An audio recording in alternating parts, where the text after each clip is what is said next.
Elles conduisent à une réflexion que je voudrais partager en propos introductifs. En profitera-t-on pour s'assurer de l'état des charpentes et remettre en fonctionnement les nombreuses cloches muettes depuis des années dans nombre de nos églises, faute de surveillance, de maintenance et de réparation nécessaires? Saint-Pierre-Saint-Paul de Oisem, à titre d'exemple, devait bénéficier de travaux de réfection de la toiture quand l'église a dû être fermée d'urgence le 19 juillet 2019, au motif que la charpente elle-même était attaquée et dangereuse. Dans le même état d'esprit, nous est venu aux oreilles un projet de désacralisation, ce que l'Église romaine appelle sinistrement l'exécration de plusieurs de nos édifices religieux au motif de la faiblesse de leur fréquentation. Certains ont déjà été fermés au public, avec l'intention manifeste de prolonger cette situation. Songeons à Saint-Sauveur, qui est fissuré et surveillé à grands frais, mais semble désormais stabilisé. Quand engagera-t-on les premiers travaux qui permettront précisément d'économiser le coût de la surveillance et d'accueillir de nouveau les fidèles de ce quartier désormais privés de leur lieu de culte? Il est incontestable que la fréquentation religieuse diminue, difficilement contestable également que les églises lilloises sont mal entretenues, ou plutôt ne sont coûteusement réparées que lorsqu'elles menacent de s'effondrer, sauf à ce qu'on les ferme durablement, en espérant ainsi les effacer de la mémoire collective. Bien que l'évêque y soit plutôt défavorable, nul ne doute que vous poursuivrez sur le chemin de l'exécration, faute d'un plan d'ensemble d'entretien et de rénovation.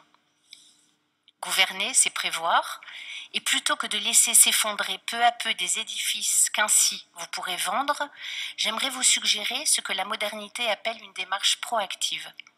Identifier un réseau d'églises lilloises de proximité, accessible sans trajet prolongé des fidèles, y compris vieillissants, et à mobilité réduite, et si d'autres ne peuvent véritablement échapper à l'exécration, les vendre, lorsqu'elles sont encore en état de l'être, pour en consacrer le prix à une remise en état parfaite et durable des édifices demeurant consacrés.